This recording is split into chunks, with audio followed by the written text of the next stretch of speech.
What's up, everybody? Happy Wednesday to you. Hope you guys are having a good day, great week. Hope you guys are on your lunch break now. Um, Welcome to Midnight Hatter Live, the weekly variety show where we talk Gundam, Gunpla, video games, tabletop, all that good stuff. I'm your host, Steven, and joining me as always is the dressed appropriately Adam Blue.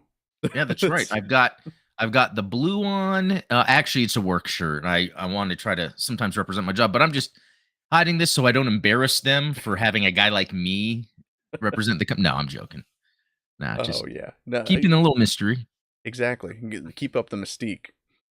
But yeah, Yeah. and I just noticed that it's like you've got the blue background and everything too, so it's like you're just I blued love out. it. And I think it looks cooler than it really would be if you were to walk into my office because it's really just the drapes back here. And then I just have the LED lights pointing up at it. So it almost looks like it's a Oh yeah. set, but those are just curtains that I just move over to look outside. Nice. Well, I mean, it's I better know. than, me being my little basement dweller and I don't know. I would love to have a basement. I have this office. It's kind of open to the rest of the house. It's near the front of the house, so less privacy. Oh, But that's yeah. true. Mm, nice little Here's glass of ice you got Yeah. there. Mostly ice, yeah. It It's comes gonna in melt. pints is what It makes sense. what Like they that is the most like functional way to drink when you have ice. Oh, absolutely. It's Yeah, like you just put ice in it.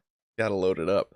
But yeah, you dropped an excellent video this morning. I Yeah. loved the tier list for Char's counterattack.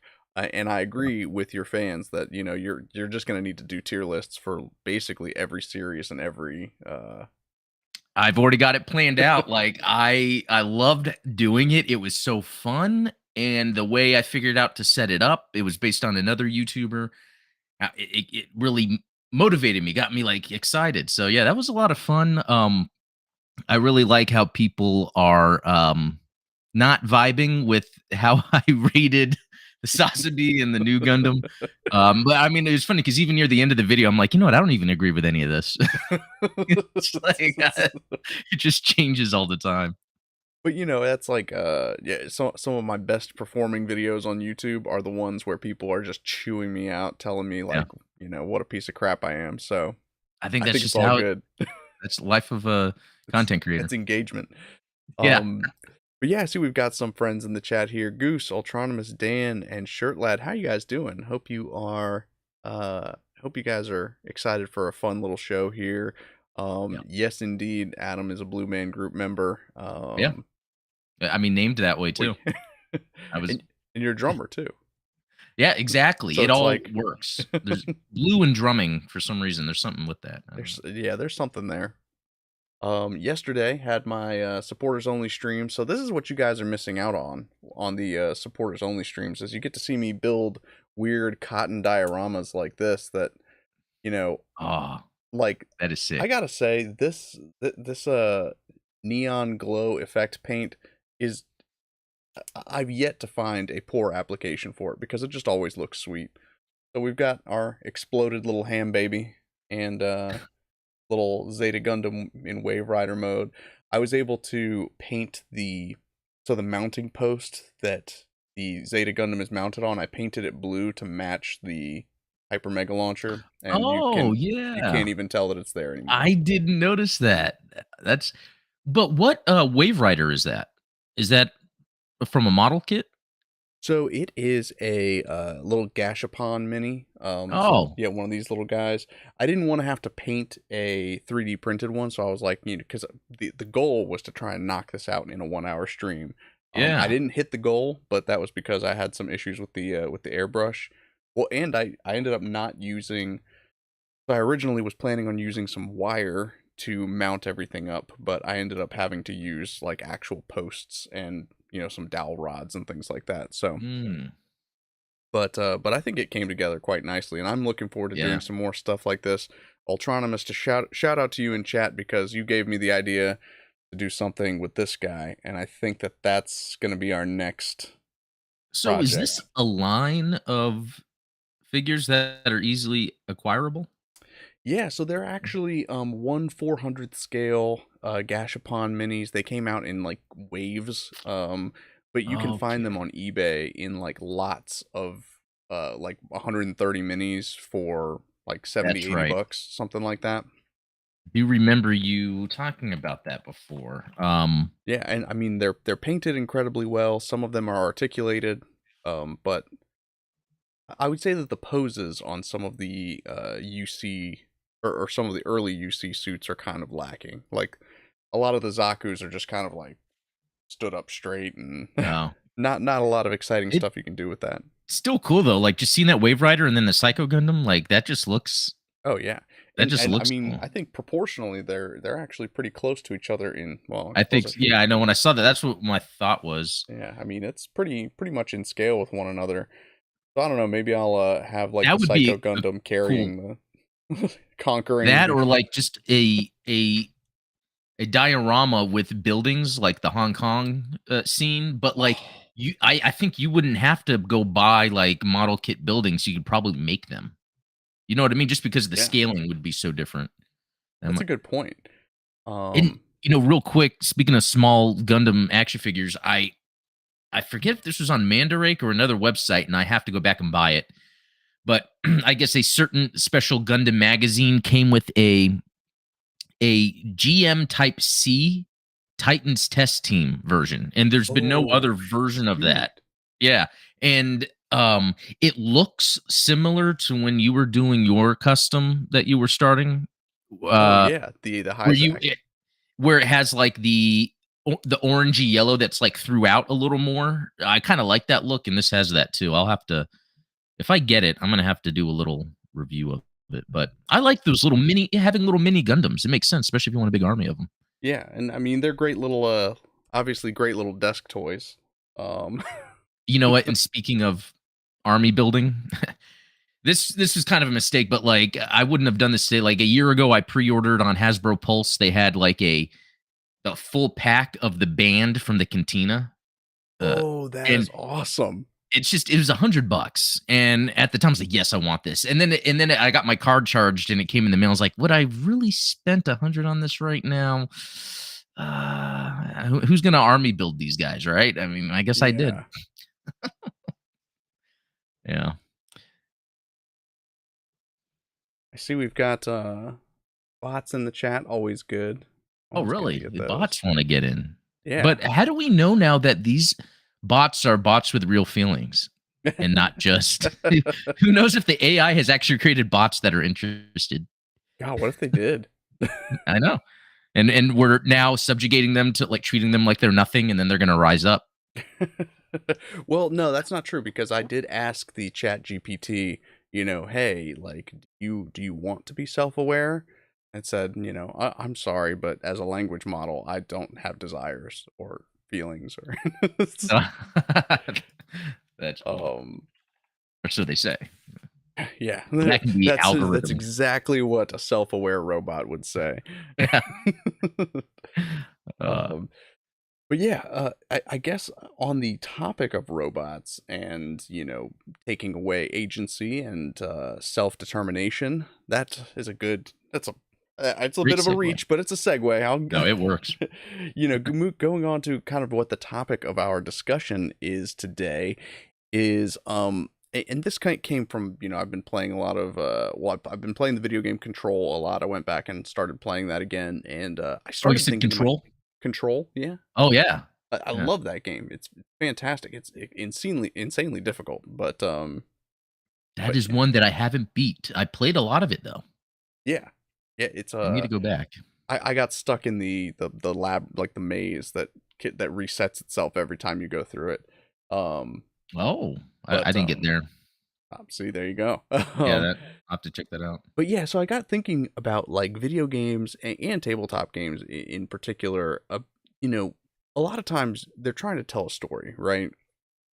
And there are certain elements of a story beat that require a bit of dramatic irony where the audience may know something that the character doesn't know, and Yeah. they walk into a situation or they do something that completely ruins it, right? So like for instance, let's take Gundam 0080.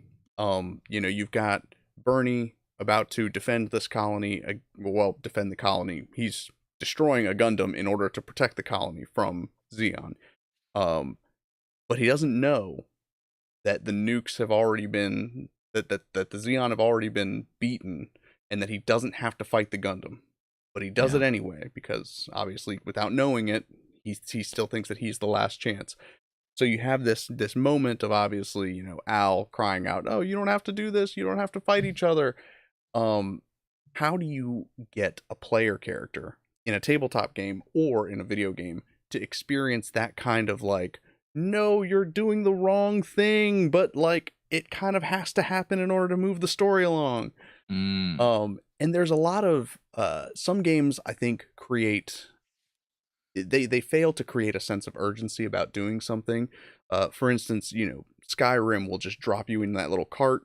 Oh, you got caught trying to escape the border and all this stuff.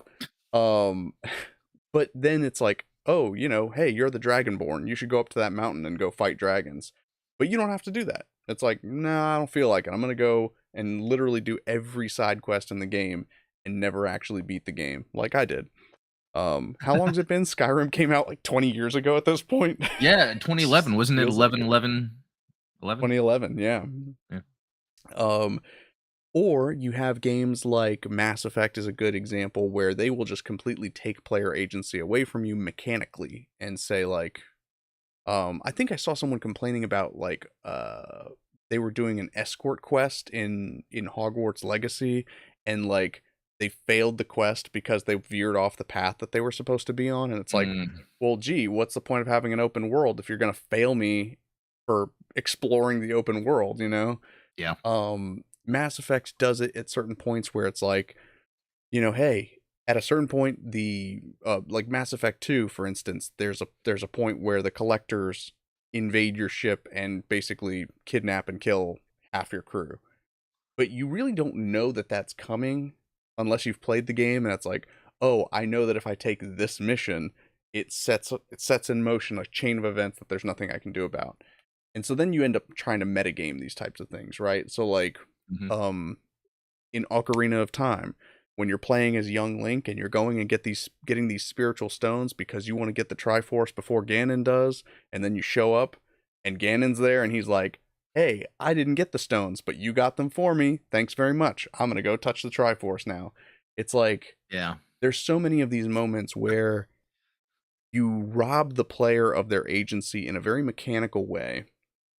And then once the player knows that that's coming, there's nothing that it's like, well, like why would I ever play that again? I can't enjoy the story anymore. Like, Yeah, and that brings up a good point because a lot of times with these games, I think there is this sort of marriage that's supposed to be there of mechanics in story, and then sometimes how that works is where the game is forcing the player to do something yeah, in order to move the story forward, or e- e- and then there's sometimes where if you are experimenting with mechanics, you might somehow unlock something story wise. It's interesting because like a game like Halo, for instance, is just completely a mechanics first person game first. You just go through it, but you can stop and read terminals that yep, give you more story information.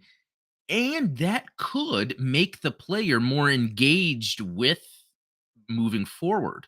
yeah, Whereas another player might be just more engaged with can't wait to see what's next to shoot, and I sure, think like Halo did it well, but at the same time, how many people then playing Halo maybe missed out on some story that they might have liked? And I don't know of a game necessarily that has done it well. I think Halo, like early Halo, has did a good job of that. I think because yeah, I played the game because it was awesome. I was like, wow, this is a cool story. yeah, But mostly, and even like the Souls games, there are sometimes I think it's Demon Souls and Dark Souls, even Bloodborne, where at the beginning it's like when you first die, you're actually then brought to the area to level up. When that doesn't really happen, like you wouldn't know where to go or what to do until you've failed, which is a thing you don't think you're supposed to do. exactly, And not only does it take you to the area that mechanically opens the game up to you because you can level up, fast travel, etc., but it also opens it up narratively because now you're like, okay, where is this world? Like I forget what it's called, the dream in Bloodborne, where you talk to the doll. You would only get there if you got killed. And at the beginning of Bloodborne, there's that big wolf that yeah, can kill you, but sometimes you can get past it, like Yeah, if you if really you know how to play. yeah, no, absolutely. I think that and I was confused by that because I think Bloodborne was my first Souls Souls like, like, and yeah, so I was kind of like, well, I guess I need to go level up. yeah, Like I died. But it's supposed to introduce you to the core mechanic of the game, which is yeah, you die, you come back, you're supposed to learn how to fight every enemy in the game and learn their patterns, learn their behaviors and things. yeah. Um Dan is saying, I've seen tabletop RPGs produce decent improv comedy, never seen them produce decent improv tragedy. I don't think that, yeah, and that's kind of what I'm getting at is that from a Hmm, storytelling perspective, it's always easy to create funny moments. It's very difficult to create drama and to create, you know, pain and that kind of those types of emotions that you would expect in a story. Like if you were playing a video game version of Game of Thrones, um, it becomes very difficult to create that type of like, oh my gosh, they just killed, my favorite character when the player has some kind of agency. And I remember this like when I played the Telltale Games version of Game of Thrones, there was like a Telltale one that was based on like one of the other houses that's not one of the big ones. And there's a choice that you have to make where it's like, okay, you're playing as this young ruler. He's supposed to be like 11 or 12 years old, and like Ramsey Bolton is saying, like, hey, if you don't let me take your sister, like, I'm going to kill her. And then no matter what you choose, he kills the kid anyway. So it's like, well, then why even put a choice in there yeah. if the choice is irrelevant? Yeah, that's a good point. Yeah, because I guess with choice, when a game is introducing it with choice, that then there's a bigger burden, I think, on the developer to really deliver on that because Yeah. because I think what has actually happened, I think in the gaming zeitgeist is choice isn't taken seriously Yeah. anymore. I think when people see there's dialogue choice, it's now more around, It's okay, like well, what flavor.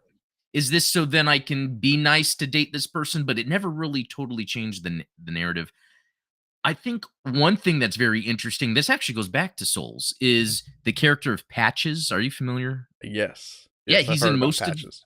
he's in most, if not all, of them. And it's you meet this person that you can talk to. And what's interesting about Souls games too is sometimes you don't realize you can exhaust a dialogue. Like you Yeah. might talk with someone and they say bye, you say bye. But if you talk to them again, they'd be like, "Oh, you still here? Oh, well then," and then they keep talking. Now, what's interesting about Patches is this is where that tragedy comes in, is you get to befriend him. And I guess Souls players will know what happens, but later on in the games, he does like you'll meet up with him if you're on his quest, like, and you meet up with him and think everything's fine, but he will try to kill you. And it's very interesting because that could ruin the game for you at that moment because with a Souls game, you die, you lose everything, you have to go back and get it. um, and yeah, I think it's very interesting that it's like an optional but narrative driven. And if a player is very curious to see where the story of the narrative is going to go with his character Patches, it really just ends in him stealing from you. And it has no bearing on the greater story, but your mechanics of the story are now limited because he just took you out, stole your stuff. I kind of like that little It thing is going on there. a neat little aside, and but Yeah, but again, it's something that you can metagame once you yeah. know who Patches is. It's like, well, I'm definitely not going to engage with that NPC because I know where this Or goes. like I did in Elden Ring, is I was very wary about it. I made sure I didn't have too much crap on me that I didn't want to lose, or I had those amulets or rings that make you revive after you die. Little or yeah, keep your progress or your souls after you die. Yeah, So it's that you're right. Like I can plan out to take advantage, knowing. Yeah, yeah. So it's a very delicate line that I think developers have to walk because yeah, you know the the easy answer is to just remove choice entirely. Which some games do that kind of successfully. I think that people seem to like the Quantic Dream games, like Detroit, Oh, yeah. Heavy Rain, those types of games, which those are just kind of like a series of quick time events anyway. Like you're kind of just playing a movie. Well, Um, yeah, and I wanna ask you real quick, like, I kinda don't count those games yeah, because technically the developer there's more at their fingertips that they can do to really give that experience. That's kind of what it's made for. So if it doesn't do it right, yeah, that's on the developer at that point. it's true. And But I mean, at that point, you got to wonder like, what's the incentive of making it a game versus just a CGI movie? that is a very good point, and I've thought that a lot too. But it could be, and I think this is where this topic makes a lot of sense as we're talking about it. Is there are so many people out there that now it's like an average person can play a game more than I think back in the day. But nowadays, an average person that doesn't play games might find those walking simulators or more narrative driven games to be more their thing. And Yeah. that's what gets them into the gaming. So there's a market for that. Oh, Um, absolutely. I remember the first game that I really realized that this exists and it's not for me. Oh, what is the game called? It came out early 2010s. You've had to have played this. It was a walking simulator that took place in the 90s where you walk into a house and then you see like the VHS tapes, the Super Nintendo. Does that sound familiar? And it ended up being a story about a girl that like killed herself or something. Oh, Yeah. the name escapes me, but I I do just remember. remember all the praise and I was like, "Oh, I can't wait to play it." But the praise was just it had a strong narrative. Yeah, Now, good for the game, but I didn't really care too much for it. But what's interesting is when you have these narrative driven experiences is the developer wants a certain outcome yeah, because it is narrative based and not mechanics based. right. And so that's kind of like, okay, so where do you sacrifice plot in order to allow the in order to allow the player to have some agency? But then, is there a way to recover it? Like, if you have a narrative driven game, how can you still tell your story, um, but let the player have an impact on it that, you know, see, but then you get into that same situation where it's like, people complain that the choices in Mass Effect don't matter. Oh, I flirted with this character instead of that one. Whoops. It doesn't have any bearing on the overall story. And so, like, does that mean that you need to, as a developer, have this huge arcing, narrative tree where there's Oh, all these different directions that can go based on the choices that the player makes? yeah, Maybe. I feel like there could be some sort of tool set, just some sort of philosophy that developers use when they're building this stuff out because I think a lot of times when yeah, the narrative and the mechanics, if it's not meant to be a narrative driven game, but they want to have good narrative and good mechanics, I feel like there there's a lot more that could be done. And I think sometimes, even in a way, and we were talking about Shadow of Mordor, in a Yes. way that builds in sort of a tragic narrative driven thing. Because if you lose against a certain enemy, they actually become stronger. Now, later on, if you're traveling the land, you might come across the stronger clan all of a sudden because you lost to them before. And that's pretty cool because that actually is building a personal story for that player in a way It that does. someone else might not experience. And I've seen people who have gamed that system where it's like you almost want certain orcs to become orc chiefs and stuff. So it's like, oh, Oh, hey, it's my buddy. I'm gonna let him take me out, and then see if he oh, gets promoted, kind of thing. Like it's almost like it's like a strat, like yeah, yeah, a um. strategy for that, So yeah. that's always yeah, and I think that that's where kind of Souls games have a similar thing where it's almost like the mechanic itself is the story. There is like Yeah. there's a narrative going on, but the story is really crafted by the player. Yeah, in the Dark Souls, either this was an optional boss, it was DLC, there was a dragon called Calamite, and, with the Souls games in general, a lot of the narrative is from the items Hmm. that you get, and this dragon Calamite, Black Dragon Calamite, I think was his name, he's one of the hardest bosses in the game. if you fight him, if you attack only his tail, you can then cut it off, and that itself is its own piece of lore. But it's an optional boss for one. How many people actually chose to fight it? Number two, it's a hard boss. How many can even beat it? Number three, cut off its tail to then get that additional lore. That's almost like it, when the player knows outside of the game that they can do that, that's almost like purposely going through um a very stressful situation just to get Yeah. more narrative because it is stressful. Those Souls bosses.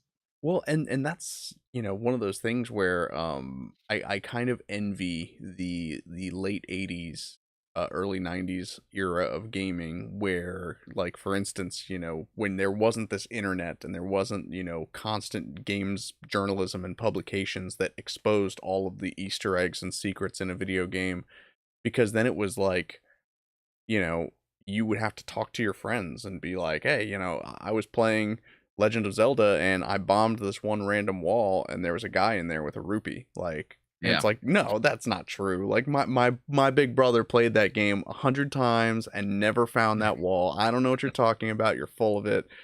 Like, can you recreate that in 2023 video gaming? Probably not. And I would say actually 99.9% of the time you can't, Yeah. but Elden Ring is just so big that there was that going on. Yeah. There was things I'd hear about from someone else, and I'm like, I didn't know about that. And over time too, what's neat is when you're just watching or listening to a YouTuber or a podcast, sometimes it becomes more conversational, like it's just someone you listen to all the time. Oh And yeah. and sometimes you get it that way. They're like, you know what? I was playing this and then this happened. And then they're like, what? You can do that? And so it kind of does have that That element. I mystique. think Elden Ring more than any other game, I think the only yeah, I think you're right. There's no other game I think nowadays that you can really do that. Yeah, you can't They really would just hide have to be stuff. so big that it would be impossible to happen to come across everything on social media within the day of release or something, you know? Yeah, no kidding. Um, but yeah, I mean, and then as for like narrative twists of fate, obviously there have been some games. I think what is one of them? Like a Spec Ops game where you're playing as a soldier that's like freeing Dubai, but it Was it turns The out Line or something like that? Or something Spec like Ops: The Line. yes, Spec that's Ops: it. The Spec. Line. Yeah, Yeah. Yeah, that was a good one. yeah, that was a good little turn. Did you ever play the indie game Braid? Yes, that That was another good one. It's like yeah. you're playing this entire little platforming game. It's got fun mechanics.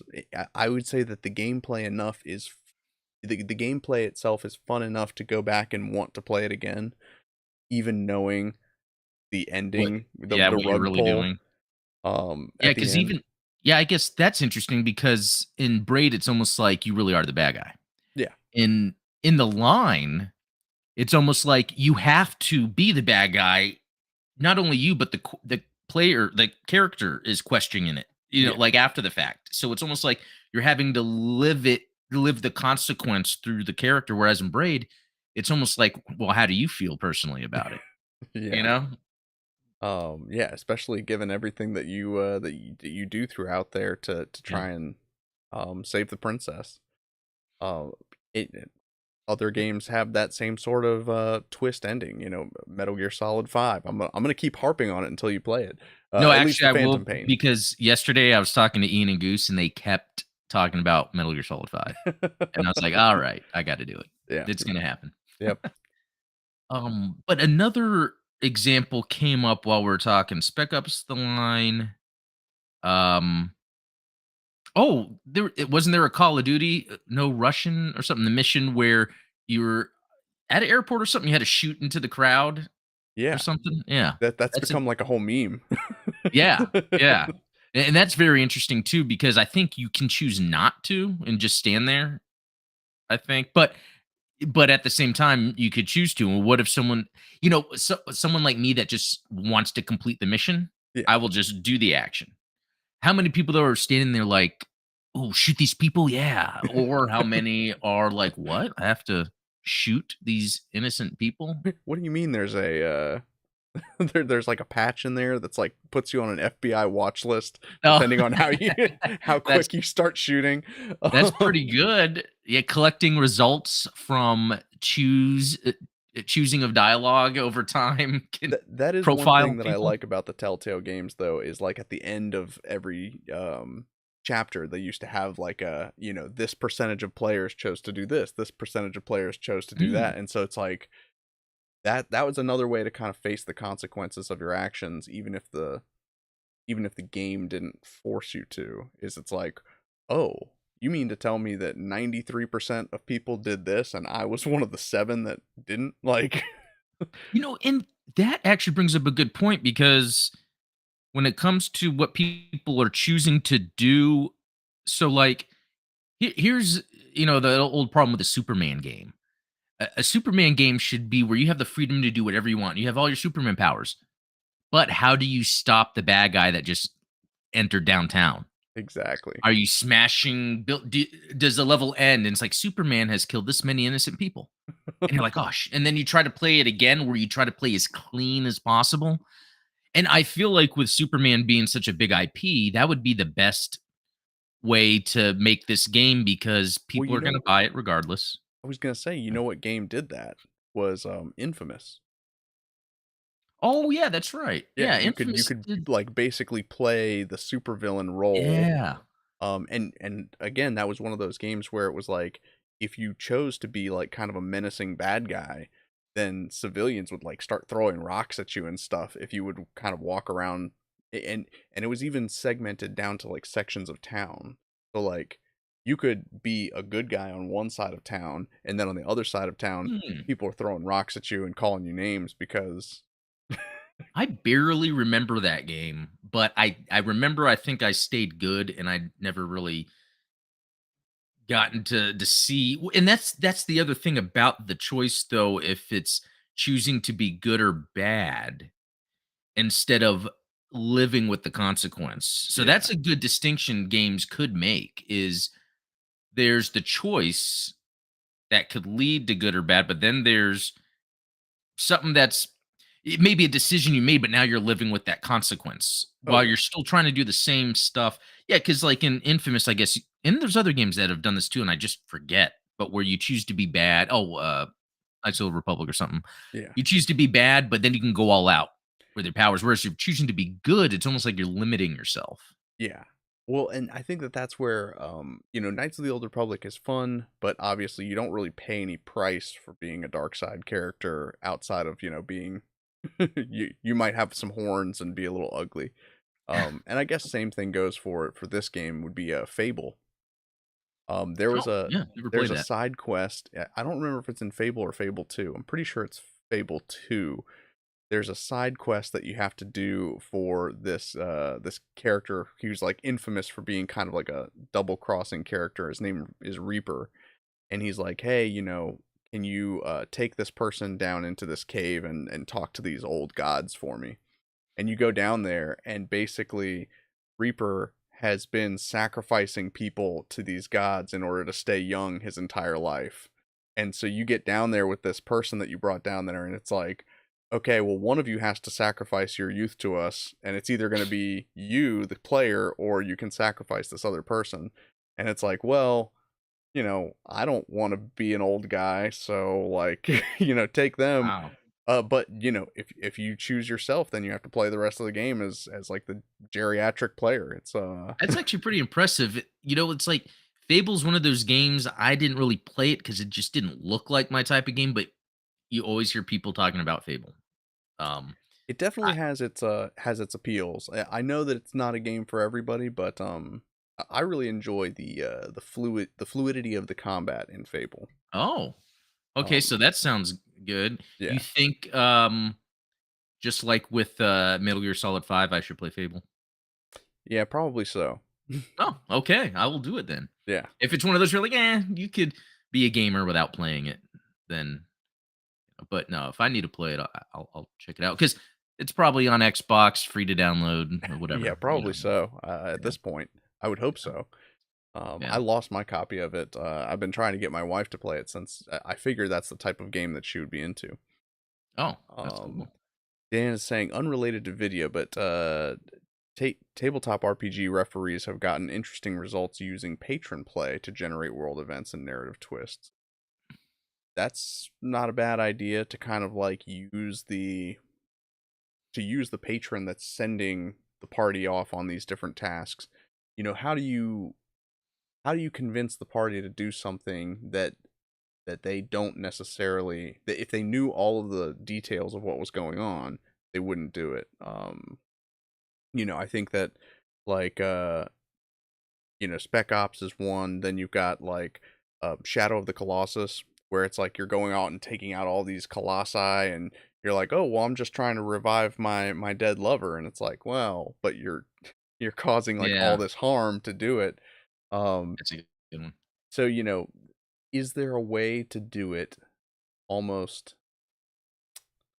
I don't know. It's such a hard line to follow. And then of course, you know, you can always create the urgency in the story aspect, but if you don't have urgency in the mechanics of it, then the players don't really feel compelled to act on it. And I saw in the chat earlier someone brought up like Majora's Mask, where you have like a physical timer, and Ah, it's yeah, like, that's a well, good one. yeah, you better you've got 3 days, better get cooking. So, Yeah, no, that's a good one. oh, so Dan's actually correcting me. Actually, patron play is when you farm out major NPCs to other people, and they send you their actions every week, like an old play by mail war game. Oh, Interesting. interesting. Yeah, never something like that. I've not run a game like that. Yeah, that's pretty cool. Um, and then there are some games that it's a little different. So, like in oh, what is the game called? There's a game made by the people that made Returnal and all those good games. They made a game that was only on PC, and it was like a top-down shooter. I can't believe I'm forgetting the name. Anyway, within each level, there's optional humans to save, and like if they accidentally get killed, it looks pretty sad, and then, like, you might not get them by the time you leave the level, and it's almost like this built-in stressor, like, even for me, it's like I Oh feel like I yeah, have to save the humans, even though they're completely optional, but it's part of your score multiplier, but also it's a narrative thing. It's like, yeah. there's some humans to save from the aliens. You can do it or not, I you think know? Dead Rising does a good job with that, right? Oh, yeah. Because it's like you've Yeah, got all that's a these good one. side quests, and then of course even the main quests have time limits attached to them. So you're like, oh, I've only got like 40 minutes to go and rescue this group of people on one side of the mall, but then I have to be on the other side of the mall in order to like drive the I story love that. forward. You know what? And I remember at the time too, even I would complain a little, be like, "Well, I want my free roam to go wherever I want." And then it's like I think later Dead Risings they give that to you, but it's not as compelling and not as fun as that limitation that was given to you.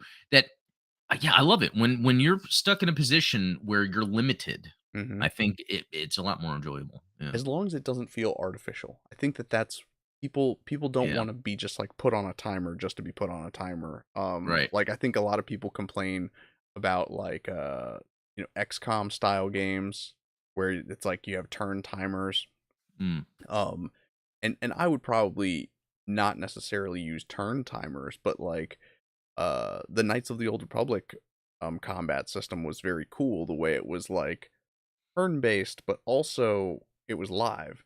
So it's like, yes, you're kind of waiting to take your turn to act, but if you skip your turn, you skip your turn, and the enemy's going to hit you again. Like you mm, don't.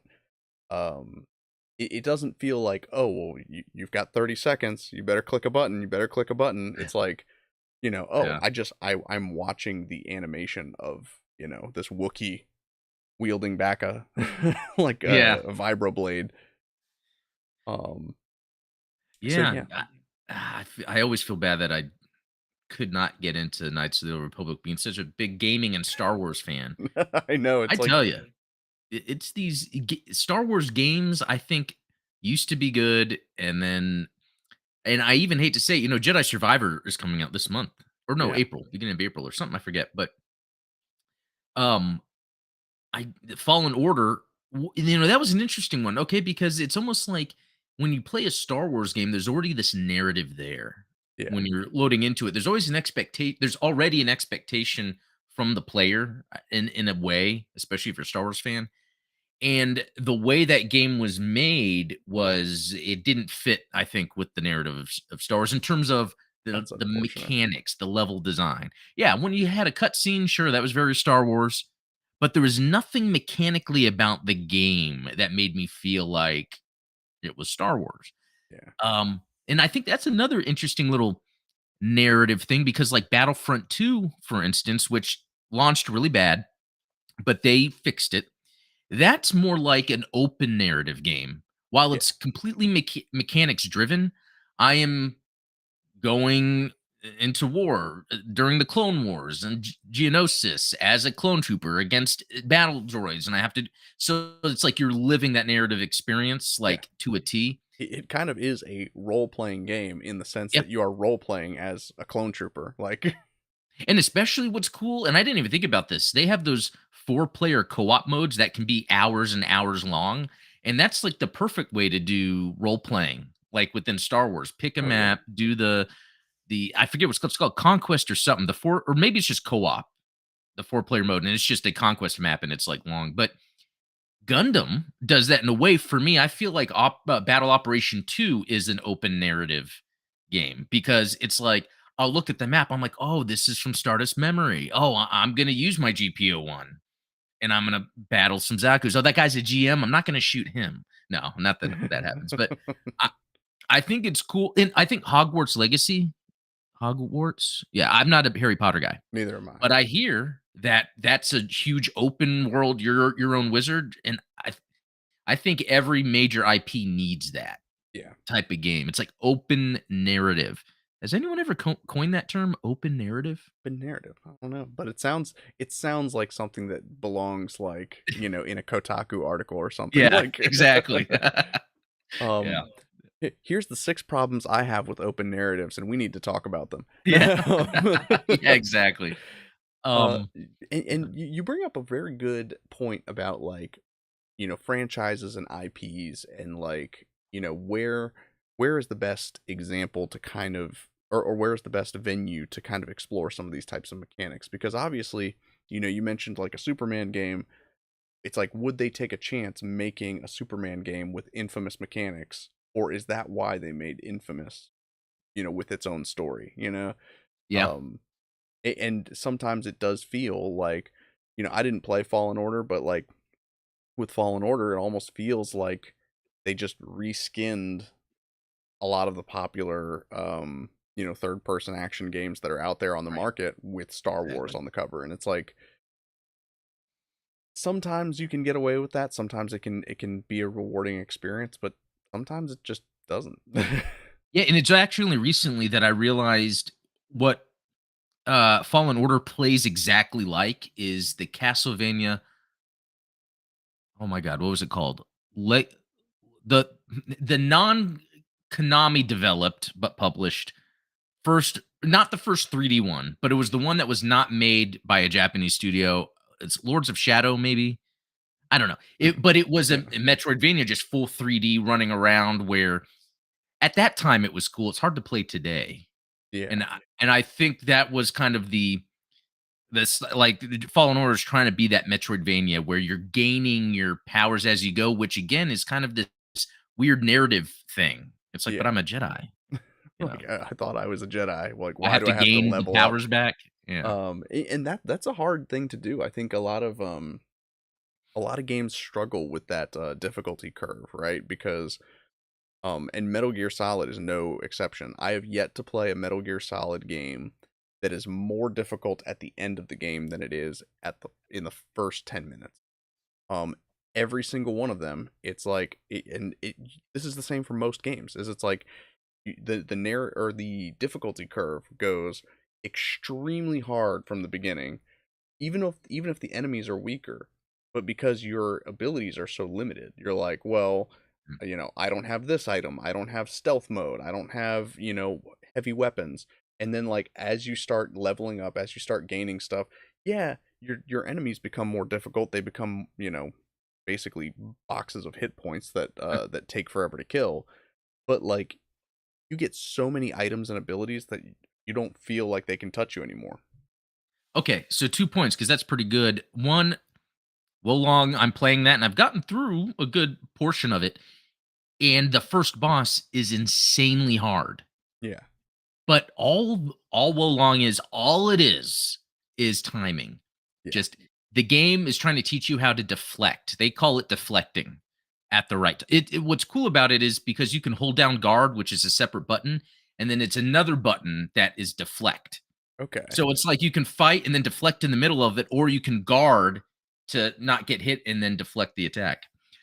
But that game is not one that requires you to get more powerful. That's a game that's trying to teach you how to play right how to then. get better. Now, another interesting thing is so Kirby's Return to Dreamland got a remaster on Switch. I beat it. It unlocks another game called Magalore's Adventure, which is really fun. But what is interesting about it is it's like a Metroid game, like an old school one, whereas you start when I first was playing this Magalore's Adventure, I was like, oh, it's really hard to move and to shoot, and it's very limited. But like you after you beat the level, you get all these points, and then you're like constantly upgrading, but they're like meaningful upgrades That's to cool. where then as I'm playing more levels, I realize, oh, these upgrades are for me to do like amazing. It's almost like they're pieces to a puzzle. So as I'm playing, oh, there's a switch up there. I can only do it if I do a special spike attack at this moment to get the switch. And I wouldn't have been able to do it if I didn't upgrade to that. So it's like you get all these upgrades that make it easier to fight and to find secrets. That's that's like the secret to a good Metroidvania is that Yeah. the items aren't just like the upgrades aren't just, you know, weaponry. It's like it unlocks parts of the world for you as well. Yeah. And, sometimes the games will do it narratively. I think Fallen Order was trying to do that because it would be a flashback. Again, the character's being forced into a flashback where you're the young Cal Kestis and then doing a training thing. For Yeah. me, that took me out of the game because once you're put into the little training in the middle of actually battling and doing stuff, then it's like, oh, here's a little training thing. It's a little slower paced. They're taking their time telling the story. And it's like, oh, And the okay, that's stakes are cool. reduced because it's Yeah. like, well, I know for a fact that he doesn't die in this training Yeah, because exactly. And I feel like for me, Fallen Order was a thing where they had a good development team. obviously. They had, and I think that's really all it was. They didn't have time. Yeah. So without the time, they just had a good team to be able to just take all these elements that kind of work together. And because it's Star Wars, you're getting a large audience that's then okay with it, you Yeah. know. You're gonna I mean, you're gonna get the buy-in no matter what. Yeah. Um Oddly enough, I think that the one game that has the best narrative reason for you not starting off as, the ultimate badass from right out of the gate is I don't remember if it was a Midnight Club or Need for Speed Underground, but one of the games you start out with this sweet BMW M3, like it's all like covered in decals, it's got like the nitrous, it's got all it's totally kitted out.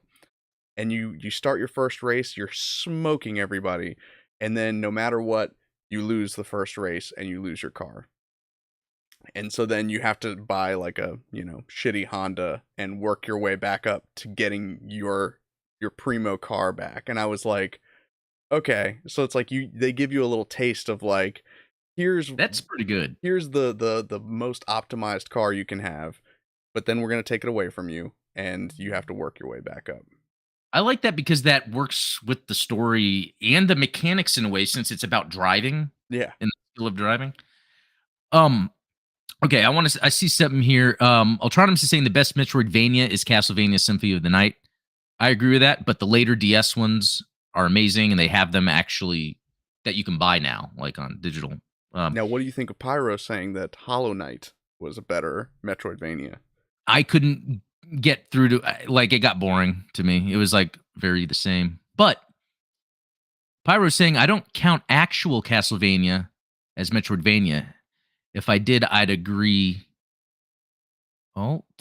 But I think I know what he's saying here. Like, I also don't count Castlevania as Metroidvania, even though it's weird that the Metroidvania name exists. It could be an age thing because Castlevania wasn't a Metroidvania until Symphony of the Night, and Yeah. that was like late '90s, I think, mid to late '90s. Well, and the name always confused me too because in the late 90s, the first Castlevania game that I ever played was that 3D one that was on the Nintendo 64 where you Oh yeah, yeah, I forgot what Castlevania the main 64. character's name was, but the redhead that you had like the whip and Yeah, underrated games. They have a very cool charm. Like if you were to play it today, it has some very cool charm that doesn't really exist because it was yeah, them experimenting with 3D for the first time. exactly. It reminds me a lot of like Winback, like those types of games that's Yes. like, oh Yeah. man, they were just hidden gems that But yeah, so what's interesting is with the Castlevania games is yeah, those old ones, I like them. They're more like level based. In fact, there's the blood-stained games that are out now that are made by the original Symphony of the Night developer, not the not original the Castlevania original. developer, but and he's made them play like Symphony of the Night, but they've also been making some that play like classic Castlevania where and I have more fun with them. They're just mission based. I think I was telling you about it where what they do is as a modern take, when you get to the last boss and die, instead of starting at the beginning, they start you at the mid boss. So it's almost like teaching you how to get through the mid boss to then get to the main boss. And, That's a and good that's pretty checkpoint. neat. It's not Um, as lowest common denominator as like having constant checkpoints, you know? yeah, yeah, I think that's very well. And I bring it up because I want more developers to hear that idea. Make a checkpoint where it's not about taking up time, but it's about a challenge. The checkpoint is a challenge. And I so the thing with the Metroidvanias is that would be I would say that would be my favorite genre. It's just I don't think it's done well often. Yeah, Uh well, and that's gonna be the case with things that are popular. Is like oh yeah, good point. Metroidvanias are insanely popular, and so you have a lot of people trying to make them, you know, dumb Unity developers like myself, and like so a lot of them come out, and a lot of them are trash. And I think what makes them work is a couple things. I think it's if they do something different or if they're just adding a challenge to it. So like there was that one Metroidvania that came out early Xbox or Xbox 360 life cycles. I think the guy that made Ender's Game wrote the story. I could be getting all this mixed up. That'd be Shadow pretty cool. Complex was the name of the Oh, game. gotcha. Yeah, That was cool, except it was made easy. I don't know if you remember, like it wasn't as challenging as a typical Vania game. But since then, like someone brought up Hollow Knight, couldn't get through that. There was another one that had 8-bit graphics, and they made Axiom Verge again. Halfway through it, it's like it's just going through the beats. Even the right. new Metroid Dread. I want to Wow. get back to it. I like how it added those enemies that come in that you have to kill. But Yeah. yeah, I could go on and on about that actually. Probably not right now. Well, it all ties back to like how do you tell a story in a game, and are games really a good are they a good medium for storytelling or are they a good medium for lore dumping? And I think that there's a big conflation between, telling a story like a plot, this happened because this happened, act one, two, and three, hero's journey type stuff, and then having world building and lore that is rich and interesting. I think that like you said, Halo is a great example of a game that has all this rich lore and history and all of this stuff that's going on storytelling wise, but isn't really a story. And Yeah. you could just shoot your way through it and not engage with that at all if you don't want to. Um, and I don't think there's anything wrong with that. I Yeah, you think know what? In fact, you brought up a good point. I almost feel like that's more of a narrative world building instead of just a narrative. right. Like sometimes I think a narrative has an agenda of what it's trying to get at, whereas the world building narrative is more of here's just what this world does and looks like. And it doesn't mean that your character has to then end up this way or that way, but here's the cool world for you. Yeah. Yeah. And I think that Majora's Mask is a good is a good middle ground there Yeah. because Yeah. that's a game where the world of Clocktown is alive and you get to experience a lot of those like tragedies and stuff like the romance between Cafe and Anju, and it's like, but you as the player, you're not participating in it. You just get to bear witness to it and maybe impact it in a small way. That might be the Well, trick. what do you think about Tears of the Kingdom? Do you think they're gonna go Majora's Mask and make it where it has an interesting mechanic, or do you think it's just gonna be another I Zelda? don't know. I don't think that they can really stray too far from the Breath of the Wild formula, and I Yeah. I I'm excited to play it. I'm definitely gonna pay however much they ask for it. I think I got into an argument with people on Twitter, and I was like, I'd buy it. I'd buy it for $100 because I Yeah, know same it's here. gonna be fun. Um, there's that like you already know that it's gonna be an enjoyable game, but I do feel like from a story perspective, it's probably gonna be a little bit of a letdown just because where do you really go? Like, how much could the world have changed in the probably 5, 6, 7 years between the events of Breath of the Wild and Tears of the Kingdom? Very good point, and I feel like open world games need to start doing this more, is when you play the sequel, if it can somehow link your save, maybe like, Yes, I would love that in Tears of the Kingdom, I can go to my house that I've already built in that town that I put together. Like, that'd be sweet. where stuff was and all that, I would love that, and then it's just a new danger is there. I think games need to do that more, and they don't do that. I think maybe developers are afraid people wouldn't wanna be in the same map, but I think people are asking for that. Yeah, I mean, people want to have some kind of impact, and this is kind Yeah, of on a outside of video games. People find fulfillment in having impact and in doing things that are that they see impacting the world around them. If you can do that in a video game, if you can do it in a single video game, amazing. If you can do it across a series of video games, you are going to make players feel so empowered and so fulfilled with the things that yeah. they're doing. Um, yeah, I mean, you could do that to a certain extent in Fable 2, where it's like there are things that you do as a child that impact the world when you're an adult, and you see like, if you ended up helping one of the crime bosses when you were a kid instead of helping the police, then one area of town is a slum instead of being like a bustling town. So it's like the potential's there. The potential is there, I yeah, just especially yeah, if developers wanna be able to get more unique gameplay out of a game. Um, I guess so. yeah. Either that or they're just lazy. Yeah, I know, right? That's um but yeah, I think that this has been a good discussion on sort of all kinds of game mechanics. It started off as just narrative stuff, but I think that yeah, it's But I think there's so many elements that contribute to narrative yeah.